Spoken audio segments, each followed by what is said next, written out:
Welcome to the Not Your Average Runner podcast. If you're a woman who is midlife and plus-sized and you want to start running but don't know how or if it's even possible, you're in the right place. Using proven strategies and real-life experience, certified running and life coach Jill Angie shares how you can learn to run in the body you have right now. Well, hello, my rebellious runners. You are listening to episode number 21 of the Not Your Average Runner podcast. I'm your host, Jill Angie, and I am beyond excited for today's very special interview with Dr. Kate Browne. She is a powerhouse in the body positive athlete space, and she's one of the most inspirational people I've ever met. She also has the best hair, and I'm super jealous of it.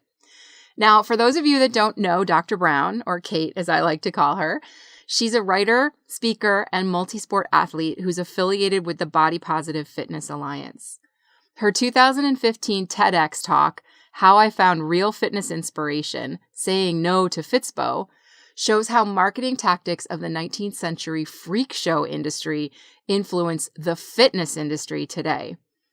She's also the founder of Taking Up Space, which is a self-care advocacy project that promotes inclusive marketing in the health, wellness, and fitness industries. She is dedicated to helping athletes of all shapes, sizes, and abilities find their place in the world and thrive. And you all know that is something I can get behind. Now, I'm going to have all the details about how to get in touch with Kate, follow her, or even work with her in the show notes. Or you can go to katebrowne.net to find out more. And that's Browne with an E, by the way. And Kate is also going to be teaching a class to my Run Your Best Life community on June 5th. And this is going to be a class about how to find your own space in athletics, how to be a body positive advocate both for yourself and for other people, and just in general, like how to become an athlete in an atypical body and feel really, really good about it. So if you are interested in taking that class, again, it's on June 5th and it's available to members of my Run Your Best Life community. So if you join Run Your Best Life between now and June 5th, you will get access to attend that class live. And it's going to be not just a lecture, but interactive. So the folks that are going to be there are going to be able to ask Kate any questions that they want and really learn about body positivity and how they can make it work for themselves. Okay. Well, without further ado, here's the fabulous Dr. Kate Browne. Okay, welcome everybody to the Not Your Average Runner podcast. Welcome to all my rebellious runners. I have a super special guest today. Her name is Dr. Kate Browne, and we are going to talk about running and body positivity and just inclusivity when it comes to fitness and feminism and pretty much everything else under the sun. So, Kate, do you prefer to be called Dr. Kate? Dr. Browne, Kate, Katie? I've thought about this a lot. So the first time, Dr. Kate Browne is fine. But then after that, Kate is just the way we go. I love it. Okay, so we're just going to call you Kate. And so welcome. Thank you so much for joining me today. I'm so glad to be here. Thanks for having me. Yay. I know. We've been meaning to do this interview for a while, so I'm glad we finally kind of managed to find the time to do it. So what I'd love to get started with, if it's okay with you, is to have you sort of introduce yourself to the podcast listeners and let people know about your magic. Oh, that's so nice. Yeah. Well, my story is for a really long time. I started dieting when I was 10 years old. I was on Weight Watchers because I was the biggest kid in all ways in my class. And, my parents loved me a lot. So when the pediatrician, they still do. But at the time, when my pediatrician said, she's got to go on Weight Watchers, they said, okay, that's the solution. And it was for bullying, really. Not just being off the chart, but also because kids were making fun of me. So the solution to that is always, well, then you need to change. So I started on Weight Watchers when I was 10. And for the next, 20 years or so, my whole life revolved around dieting. And when it came to exercise, it was exactly the same thing. It was something that I only did, I'd read a ladies magazine, and because I've been reading ladies magazines since I was 10. I would read the diet of the week, and I would read the 10-minute abs and all of these things. And so I learned that exercise was something that you do to torture yourself because you have a bad body. So you always have to change.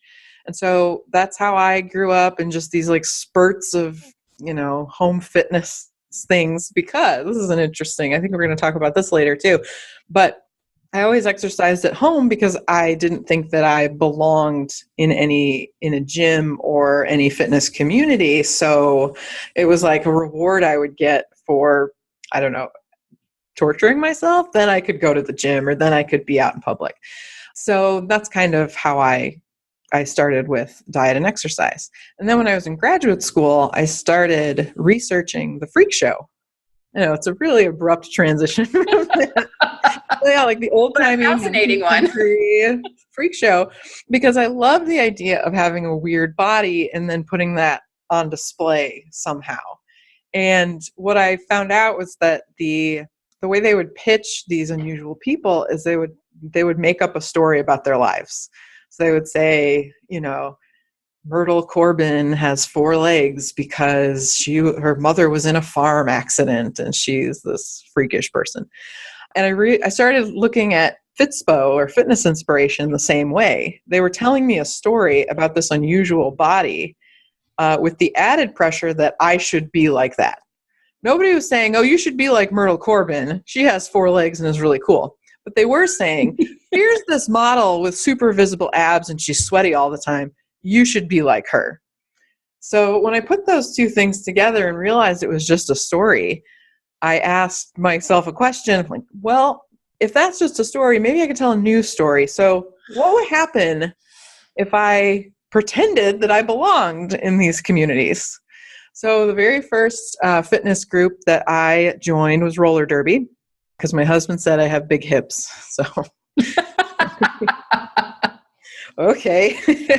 So that's what one does, I guess. I was like, yeah, all right, sounds good to me. So I skated very poorly for 3 years. And then that just it built from there. The confidence I got from derby it brought me into running and weightlifting. And I consider myself an exercise generalist now. I'll try anything. I've been bouldering this year in Boulder, Colorado. So bouldering in Boulder. Yesterday I went to a bar fitness class. The like bar ballet pose. You know what I'm talking about? Joke. Yeah, it is for real. And it's the confidence that I got from just saying, well, I belong in all of these places, that I can go try lots of different things. Oh gosh, I just love that so much. Right.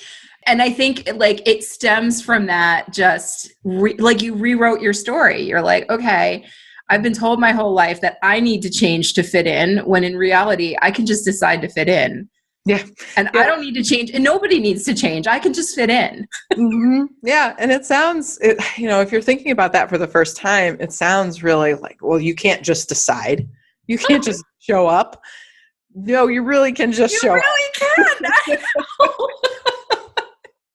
It's so fun. Like, once you really get that, you're like, oh, well, everything changes. Yeah, it really does. Everything changes. Gosh, I love that so much. And we hadn't talked about roller derby before, but now I want to know everything about roller derby, because I kind of have a girl crush on every woman who's ever done roller derby. Same. It's so badass, right? Yeah, it's really great. And when I went to a practice, I guess maybe I have a higher tolerance for just doing stuff than without planning. But I showed up to practice and they said, do you have skates? And I said, no. And they said, well, you need to go rent some. So I did the old roller rink rental skates. And then I had to ask somebody how to put them on, because because that was the thing. I didn't go to any skate parties or pool parties or anything when I was a kid, because it was just be small and hide and stay away. Right. So I didn't have a lot of these 10-year-old roller rink experiences. So I had to get somebody to help me tie my skates. And then the first thing we did, everybody was like, okay, sit down, we're going to circle up. And I said, how do I get to the ground from here? And then somebody hold my hand. So embarrassing. But yeah, what I learned from doing roller derby is it was a whole new space to be in, because the more space you take up in roller derby, the more successful you will be, because the whole point is you have one person, for those who don't know, you have one person who skates left, right?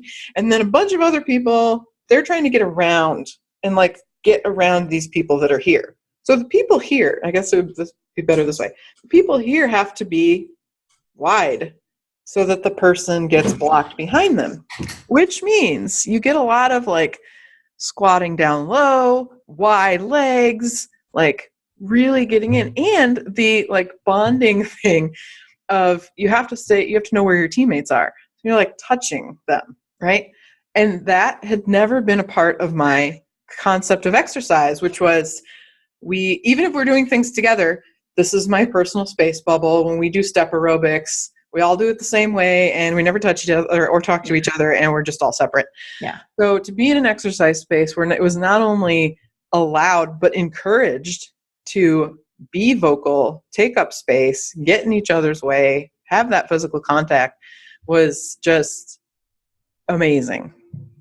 I mean, that must have been just such a, like, I want to say mind fuck, but more of a mind shift, really, where, yeah, like that, like where it's not just only acceptable to take up space, but like encouraged. And I mean, there's so few sports that are like that.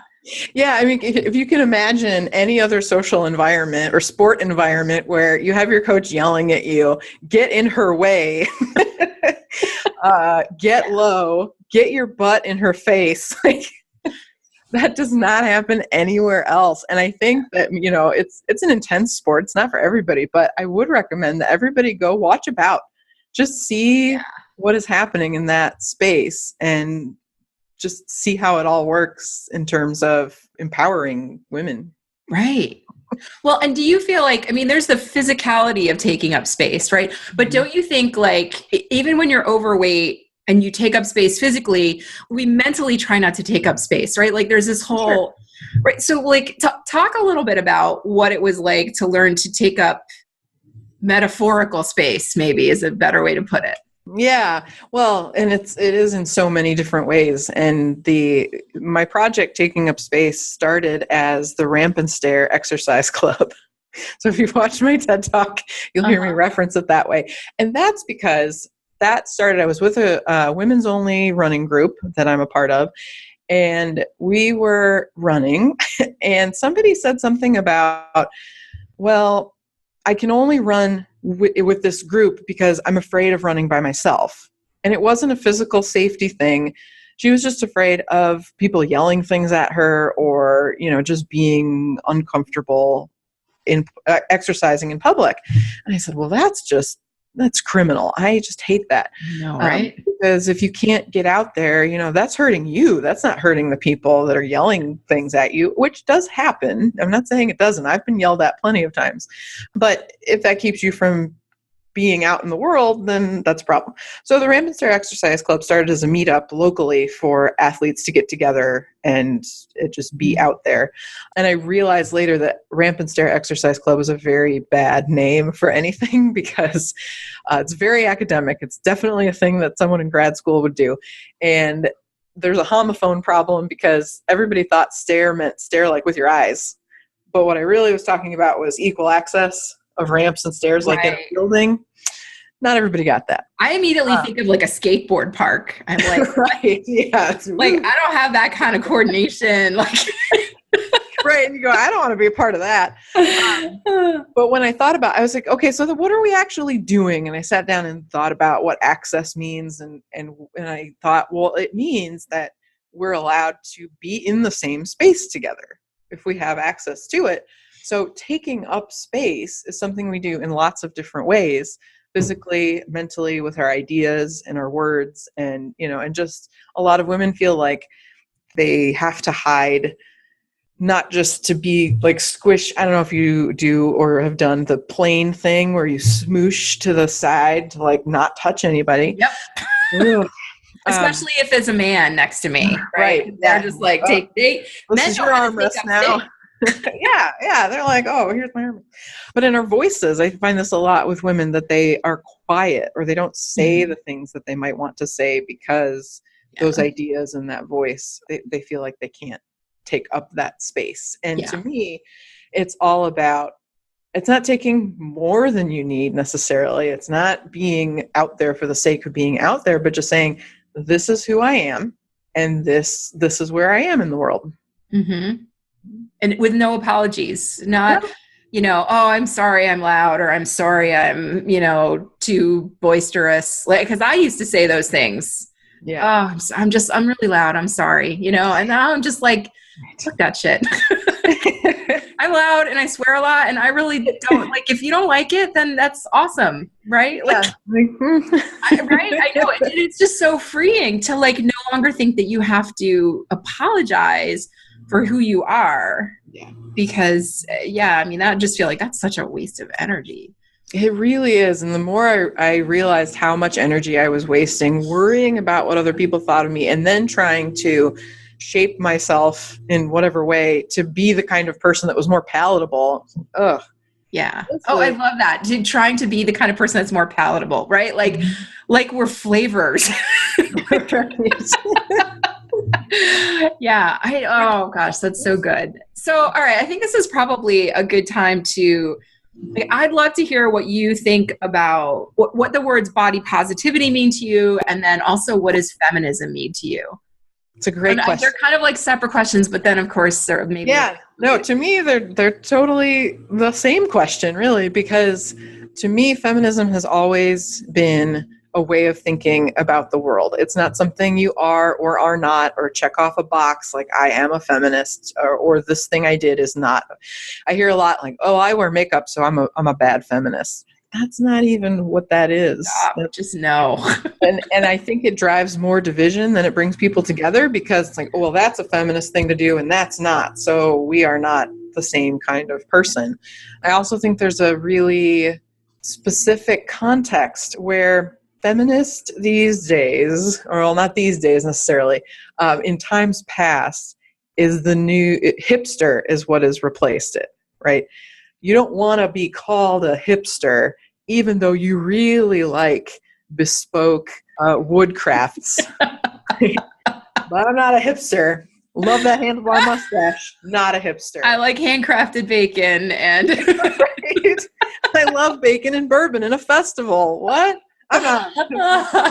And so I think the same thing has happened with feminists. Maybe in the 70s and 80s, that was a really countercultural, radical way of thinking that you did not necessarily want to be associated with, but you agreed with some of the ideals. You just didn't want that label.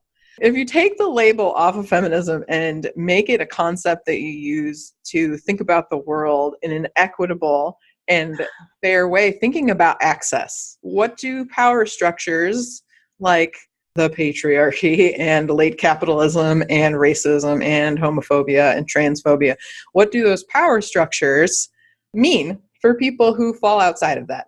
That's all it means. It means looking at the world in a different way and taking on other people's perspectives.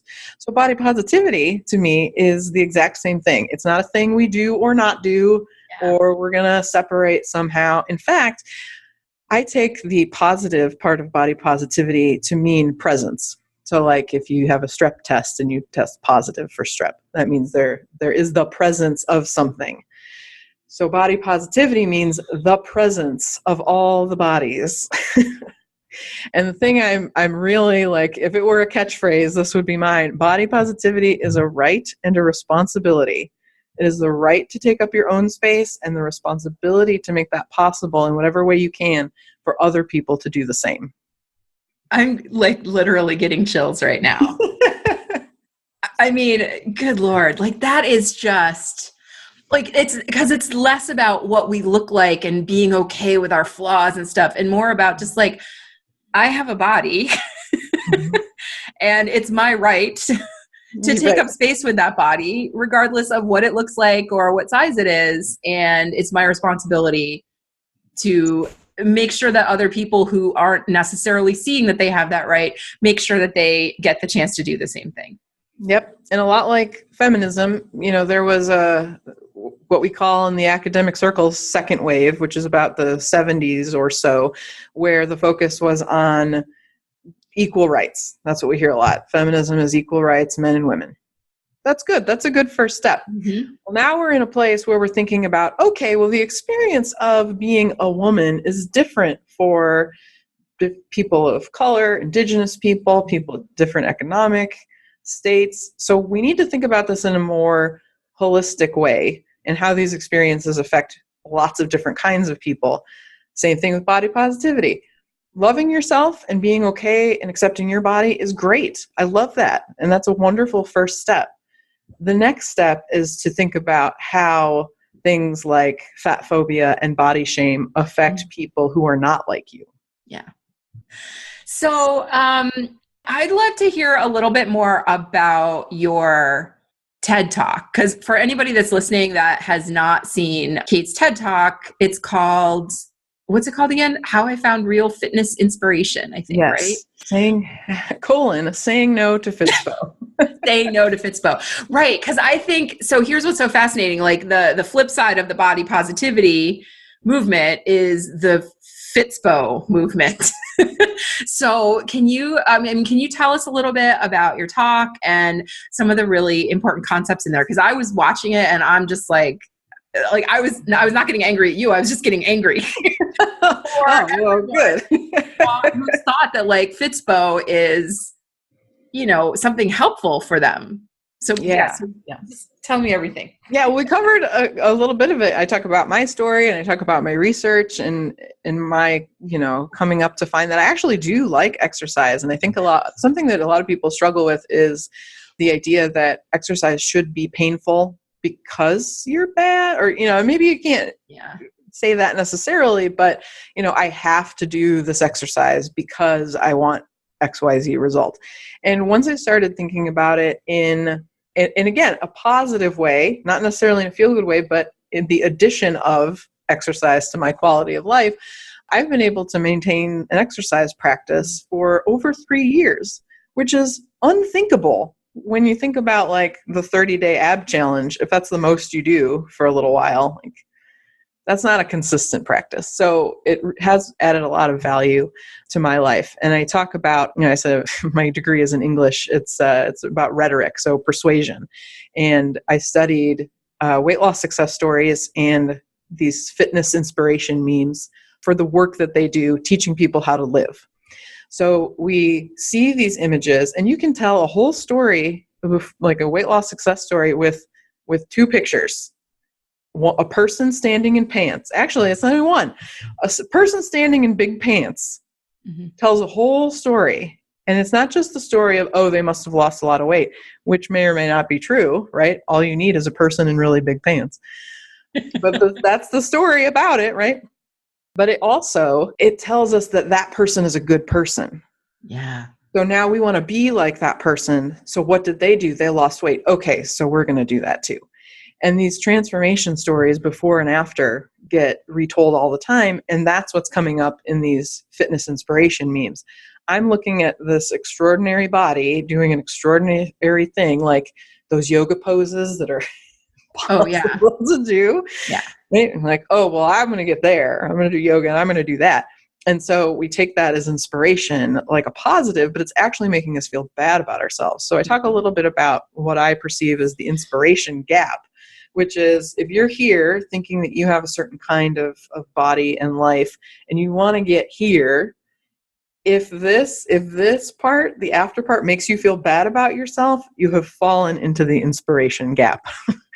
Because it's very possible, and I support the idea of using words and images, memes, in a way that is inspirational, but it should make you feel like you're going to get there, that you're already a good and whole person who's just going to add a little something more by pursuing this goal or looking at these images.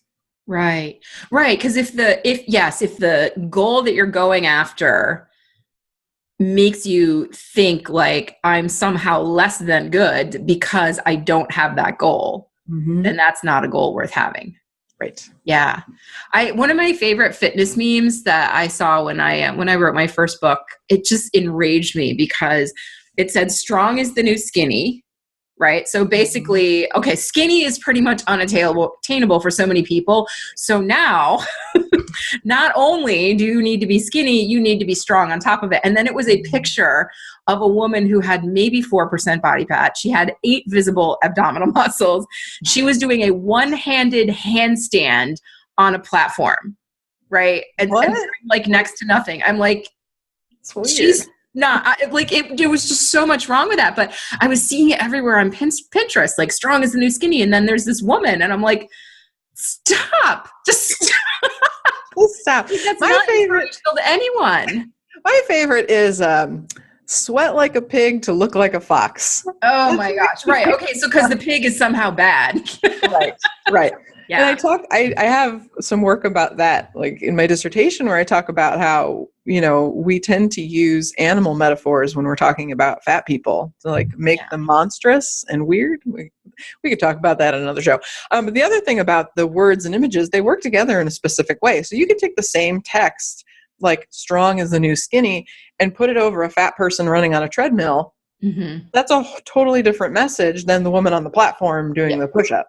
Yeah. So sometimes these are used, and there's one I saw, it was like a fat woman she must have been in a triathlon. She was in a kit, on a bike, and the text over it was like, it's never too early, or it's never too late to try, or like take the first step or something like that. Basically implying that this is the beginning of her journey, which is what we always tend to think about fat people, is that if they're exercising, they're always at the beginning of a journey to what? Make them thin. And here's what's so funny. I'm almost positive I know the exact woman that's in that meme because I've seen it. And this is not the beginning of her journey. She's been a triathlete for 10 years. And I'm pretty sure it's Krista Henderson. I would say, is it Krista? It's Krista Henderson. Yeah. And that's it. She's a very accomplished athlete.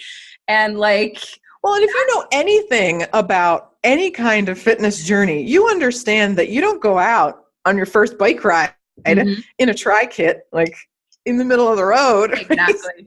That's not the beginning. And those are the signifiers that we're looking for, right? Like all we need to see is the fat person, and we understand that is beginning. Yeah. Instead of looking at, oh, wow, that is a really experienced cyclist. Mm-hmm. Let's go with that as our signifier. Yeah. Right. And it is just this our whole society seems to be, we're taught, and I know I was taught this by my own mother, that being overweight, she put me on my first diet, Nutrisystem, right?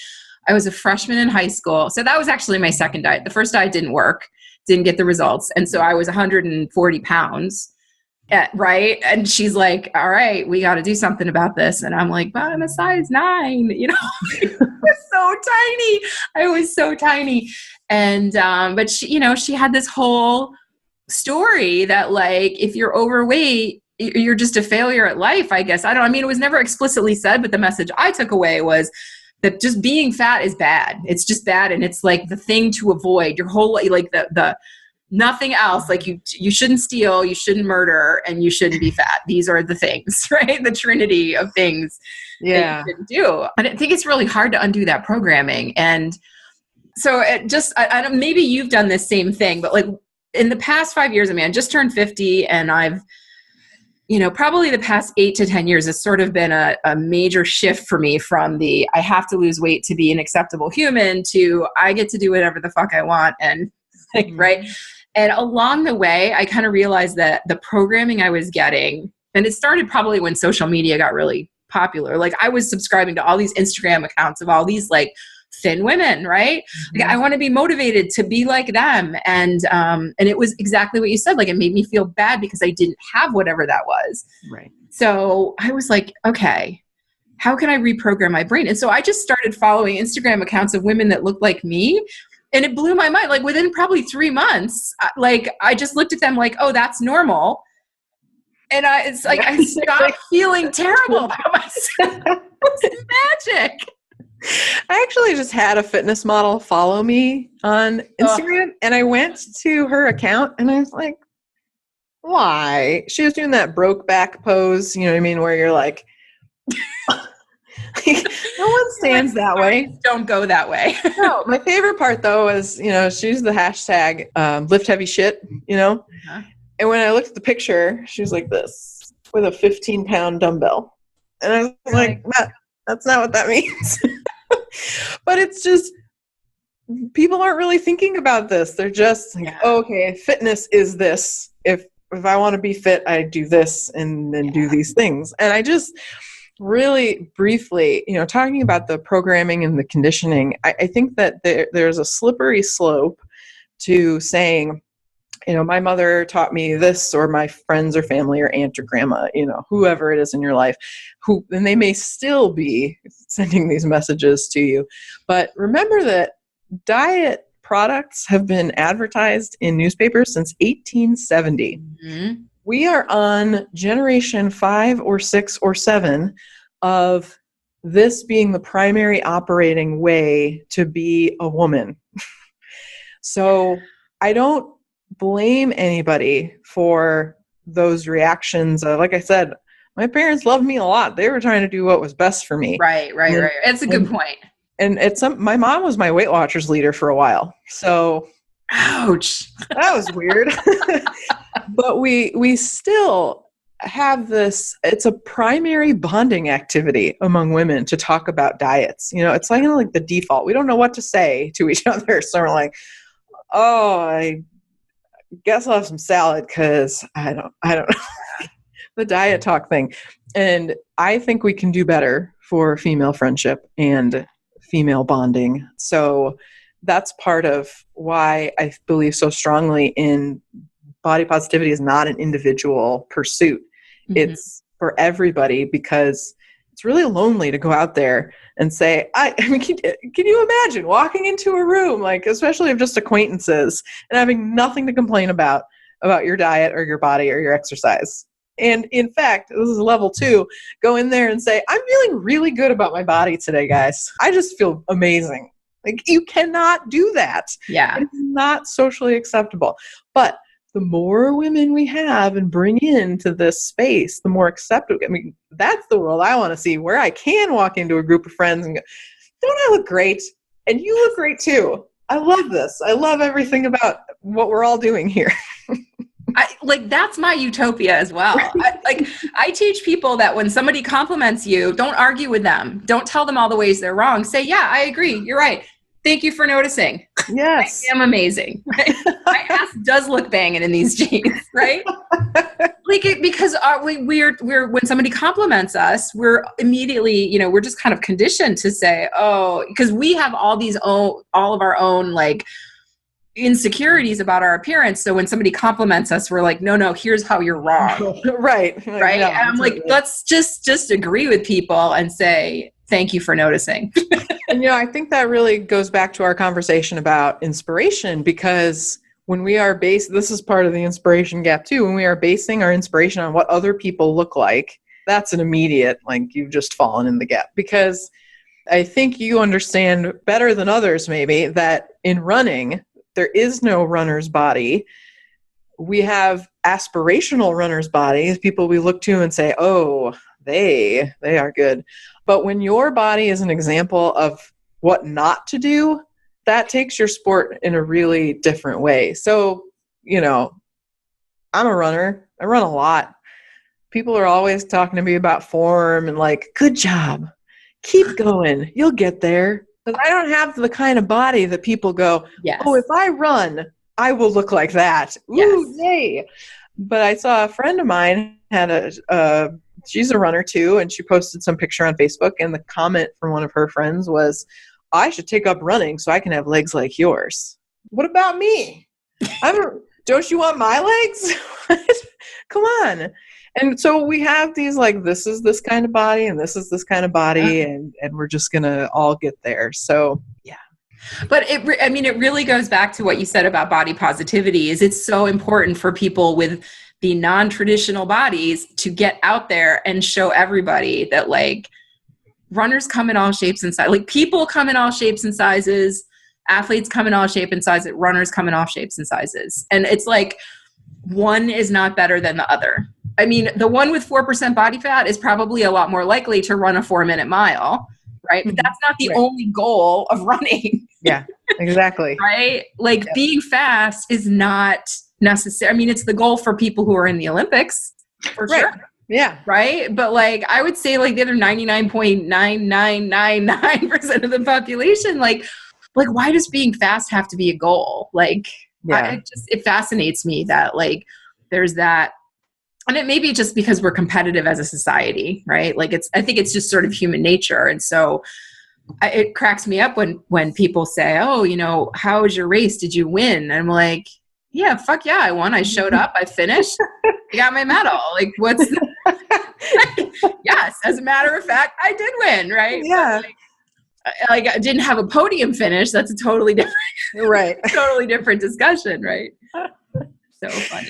Yeah. Okay, so can you tell me a little bit about, I know you have a Facebook page and I know you have just kind of this body positive movement called Taking Up Space. And we talked about what taking up space means, but like what kinds of things are you doing with that page? Like how are you interacting with people? Like what kinds of outreach do you have?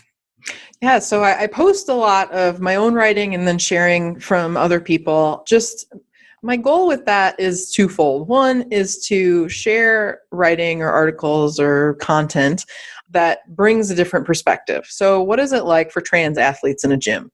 It's a different kind of experience. What does it mean to have an accessible fitness space? Again, if you're not thinking that way, you might want to learn to do that. But also to share my own story and be a model for people who look like me or not, but just to be another presence in the fitness world to say, this is what an athlete looks like. And to really help people, I'm all about self-love. And I feel like that gets a little misconstrued too about, like, well, then you have to feel positive about yourself all the time. No.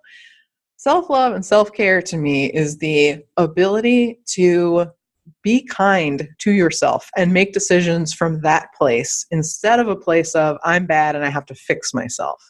So one of my favorite quotes of all time is from Audre Lorde, who is a Black feminist lesbian poet.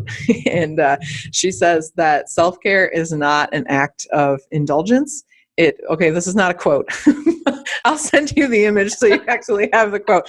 But it's basically saying self-care is not an act of indulgence. It's an act of self-preservation, and that is an act of political warfare. Ooh. So what that means is for all those people who don't want me to exist because I am fat, I am not Black, but fat, Black, whatever kind of identity you have that is undesirable, by caring for yourself in a way that allows you to be and be happy, that is a direct challenge to all of those institutions that want to keep you down. So that is what I do on Taking Up Space. I bust out Audre Lorde quotes all the time. But honestly, like that, like when you put it that way, when you say like just standing up and taking your space up in a world of, entities that don't want you to exist, or at least not exist the way you are, like that is an act of political revolution. Mm-hmm. It really is. I mean, it's not just about, you taking up your space. It's about staking a claim for everyone. Yeah. God, I love that so much. So what is Show Up for Summer about? Because I saw that on your Facebook page. Yes. And we're recording this on the cusp of summer. Mm-hmm. I know. So excited. So Show Up for Summer is a challenge to diet bikini summer body season. So for all of those people who see I see all these memes all the time, and they start early now. It's like March that we're getting summer body memes. And last year I said, I need to do something about this. I cannot let these memes pass me by. So I started Show Up for Summer, which is a 6-week challenge, and it's a free challenge. And it's to help people take back that summerness. I remember so vividly having all of these summers in long sleeves and pants and just being hot and miserable, not because that's how I wanted to live, but because that's what I thought I deserved. And I missed out on so much, from 10 to 30, no pool parties, no swimming, unless it was like in a backyard somewhere, no public pools, kinds of things. And I want to save as many people as possible from feeling like they can't get out and do the things they want because they're waiting for some kind of better body. And whether that's going to the pool, swimming with your kids, I'm thinking about all the moms out there who, when they're in their clothes on the sidelines and their kids are in the pool, and just can you come in the pool? Come swim with me. No, I'm not going to. And again, not because they don't want to, but because they feel like they can't. Mm-hmm. So I did the program last year, and it was just an email series. And I thought, I'm great, but I'm not everything to everyone, right? I don't have the skills to help everybody on what they need to get through this journey. So this year I've brought in my adventure squad, and they have expertise areas in all kinds of different things like fashion, fitness. I have a registered dietitian who practices from a health at every size perspective. We're going to talk about travel. So that everybody in Show Up for Summer can feel supported in what they need to start or continue on this body confidence journey that starts this summer. Yeah. I love that so much. I love that so much. So people can sign up for, is it an email series again? Or like, how can people interact with this? Yeah. So if you sign up at katebrown.net/showupforsummer, I'll get you the link. Okay. If you sign up there, it'll be a 6-week email series that starts May 13th, which is in a couple days from when we're recording this.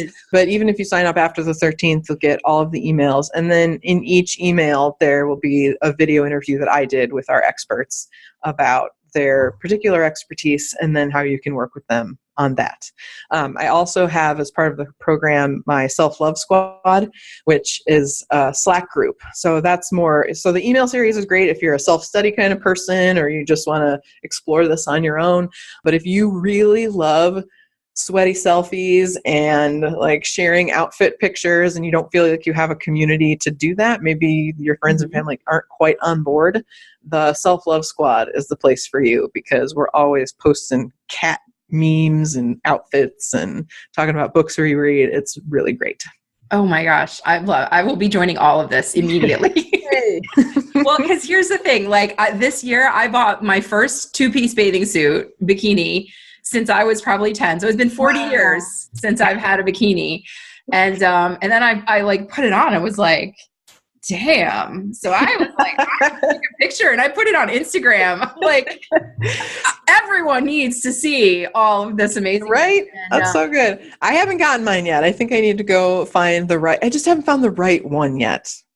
Okay, so wait, I got to tell you, swimsuitsforall.com is... That's what I keep hearing. That's the place to go. I've never ordered from them before, and this is my first time. I think I saw a really cute little YouTube commercial that they did with Lizzo, and that Good as Hell song. Yeah, right? Yes, I do.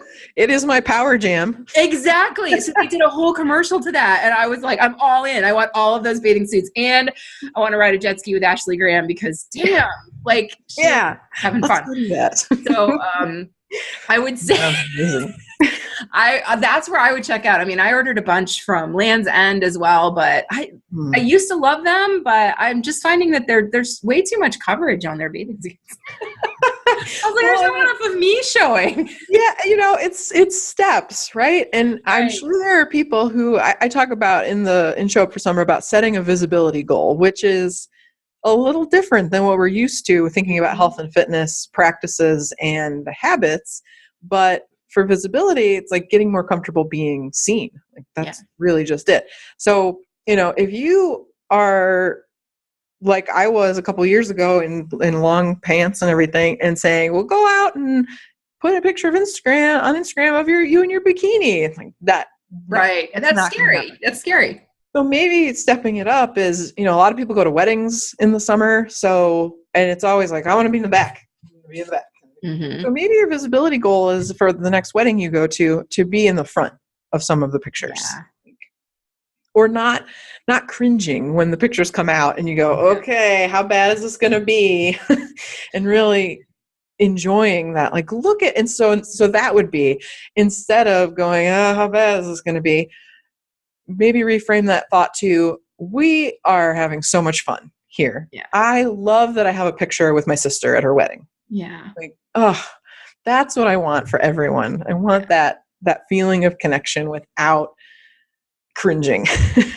Right. Because here's the thing, like the pictures that we see of ourselves, like we're so focused on what we look like in that picture, and other people look at that photograph of us and say, God, your smile is just glowing in that picture. Or like, I love how, you're so intently talking to somebody else, and you like, so maybe you have a frown on your face because you're like really listening and you're really involved in the conversation. Right. Or like, there's so many things that you can love about a picture, and like whether or not like you have a stomach roll visible is like, so far down. And it's just like, I like to say when I hear those voices in my head, because I still hear them for sure, I like to think to myself, like, okay, that's just my conditioning, right? Like, I don't have to believe it. Yep. Like, and there's nothing that's gone wrong that I do have those thoughts come up, right? Like, I think it's normal to not be 100% in love with yourself all the time, but you can be, oh, I'm totally going to mess up her last name. Her first name is Sonia, and she wrote that book called The Body Is Not an Apology. Oh, and she talks Sonia about, Renee Taylor? What's her name? Sonia Renee Taylor? Yes. Thank you. That's her. Because I just ordered her book and I just listened to an interview with her. And she talks about how there are plenty of days where she doesn't, love her thighs as much as she wants to. But she still is like, I'm committed to loving the person that doesn't love her thighs. Like, it's just it's so brilliantly said. It's like, you don't have to be like excited and happy about your body all the time, but that's different than rejecting it and saying it needs to be changed. Right. Yeah. And I think if you apply that to anybody in your life that you love, you're not over the moon thrilled with them all the time, but you're not going to sever that relationship because they made a mistake or because there's just that one thing that really irks you about them. You're approaching them from a more, again, holistic kind of this person I love this person, me, even though every once in a while, I tried to do that this morning. I thought I was going to do an Instagram post about shorts because I still, struggle with wearing shorts sometimes because I have what I think are really weird thighs. And so I was taking pictures. I was in my bike kit because I biked to work today. And I was taking pictures of my legs. I was like, I can't use any of these. None of these are weird enough. Like, I haven't really captured my weirdness. You're like, they're too normal. They're too. They really are. I might still post them anyway, but I was like, this is not what I was going for. I was like, well, maybe it's just because I'm not that weird. Like, maybe I've gotten to a place where what I thought was so unusual. And the thing about having a weird body is, which we all have weird bodies, by the way. Bodies are just weird. Just weird. But if you think yours is particularly unusual, that's really isolating. Because you're like, no one has ever felt this way and no one has ever been as gross as I am. So then you feel alone. But the more you, like with your Instagram and finding different people to follow, the more variety you have in the people you see, like, oh, we're all just weird in other ways. I love to go to the Nordstrom Spring Trend Show. It's one of my favorite things. And the thing I love most about it is the people who come out and their outfits are beautiful and their makeup is, and their hair, they're just gorgeous, like fashion model people. And then I did this exercise one day where I was like, do they all look perfect? No, they do not. Not even with their makeup and their hair and their perfect outfit. Like, everybody has unique features that you can play with, with makeup and hair and all of that. But there's not a single person who's like, that is the epitome of a human. Yes. And everybody else deviates. No, we're all unique in all different kinds of ways. Mm-hmm. And I think we should talk more about how we're all different and weird things about us instead of trying to say, well, you're the division. You're this kind of person and I'm this kind of person and we're all separate. Yeah. I completely agree because there really is, people think, oh, I have to have the perfect body. I'm like, there's literally no such thing. Yeah. It's just like, where's your point of reference? Can you show me? Because even if you said, well, I don't know if you did this as a teen, I certainly did, but like, oh, I wish I had this person's forehead and this person's nose and this person's whatever. You didn't do that? That was just me? Okay. I just wanted to be Jennifer Aniston, really. Right. So you take... If I could just be her. Yeah. So then you take your celebrity person and you're like, well, they are just the most perfect, beautiful human in the world. And now, especially with the internet, I bet we could go find at least 100 flame pages of Jennifer Aniston, even in the 90s, right? They'll be like, Jennifer Aniston in the 90s was gross and had weird hair. Yeah. But no, she's beautiful. What? Like, there's always going to be bad stuff to say if you really want to try and find it.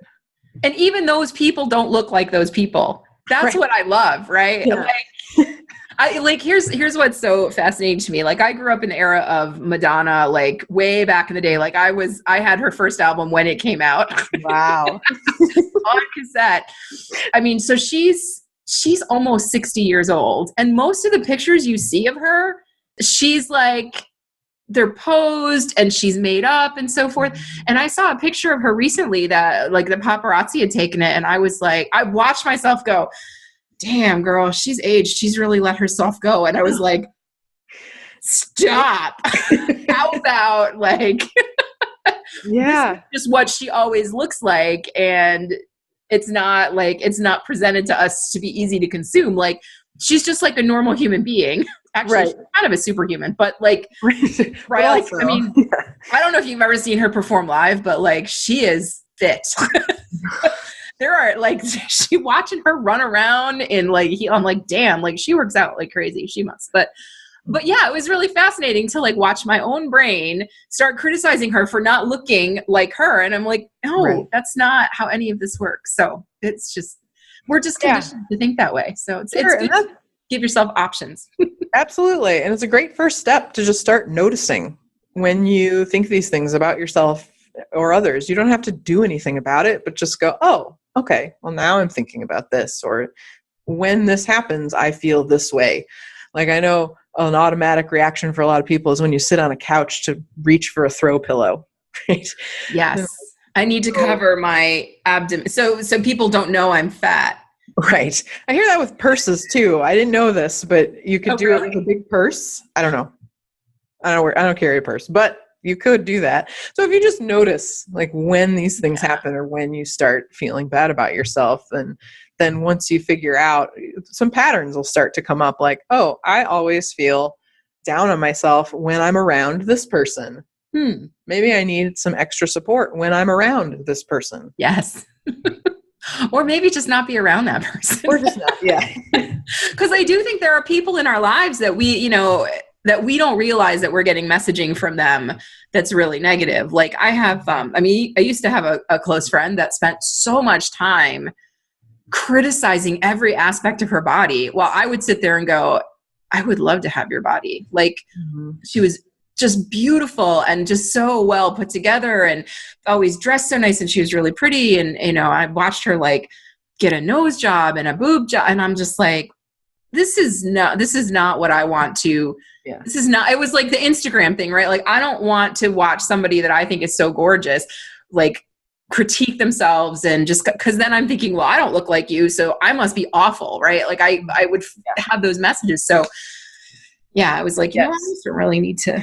And I can guarantee to everyone watching this right now, there is at least one person in this world who thinks that exact same thing of you, that they do not want to see this beautiful, dynamic, gorgeous person in their lives feel bad about themselves. Yes. Oh, so beautifully said, right?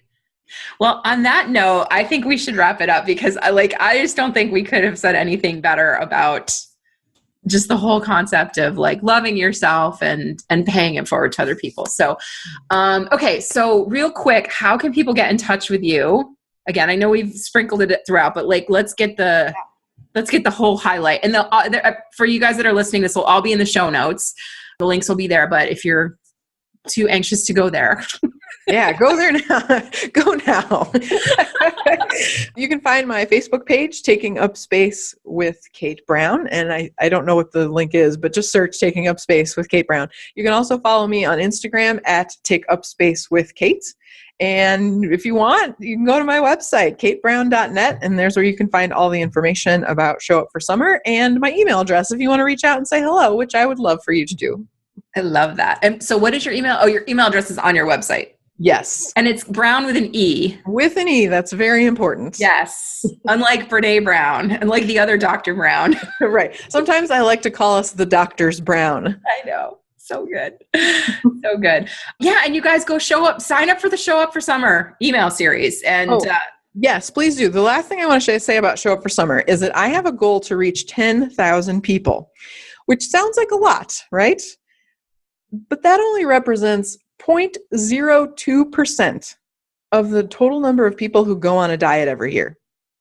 And to me, that's a really significant number, because what I'm trying to do is not that, the change I'm trying to affect this year is not that great. But that also means that if you are going to sign up for Show Up for Summer, or if you know someone who is, that means that the majority of people in their lives or your life are not on board with this idea. So it is very lonely. We are changing the tide. We are having a cultural revolution, and it takes everybody to do that. So I really hope that everybody signs up for Show Up for Summer. Get me to that 10,000 goal so that I can say that 0.2% of the 45 million people that go on a diet every year are ready for a change.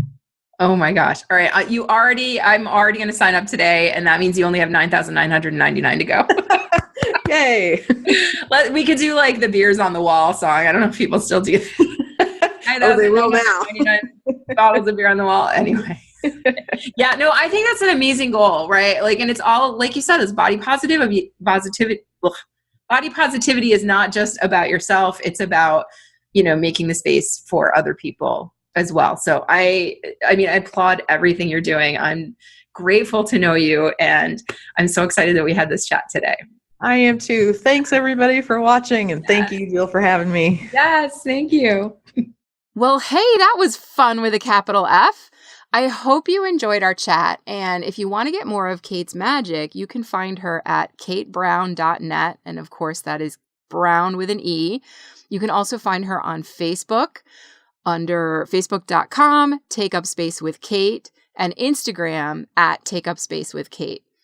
You can sign up for the Show Up for Summer challenge at katebrowne.net/showupforsummer. And of course, all those links will be in the show notes at notyouraveragerunner.com/21. And remember, if you really enjoyed our talk today and you want to hear a live lecture from Kate and be able to interact with her, join Run Your Best Life this week. And she's going to give a class to all the members of that group on June 5th. And I would love to have you there. I would love for you to get to meet Kate and really, interact with her and learn a lot more about what she does and how you can apply it to yourself.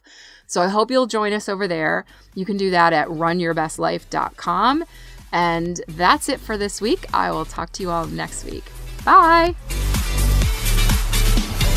Thanks for listening to this episode of the Not Your Average Runner podcast. If you liked what you heard and want more, head over to www.notyouraveragerunner.com to download your free 1-week jumpstart plan and get started running today.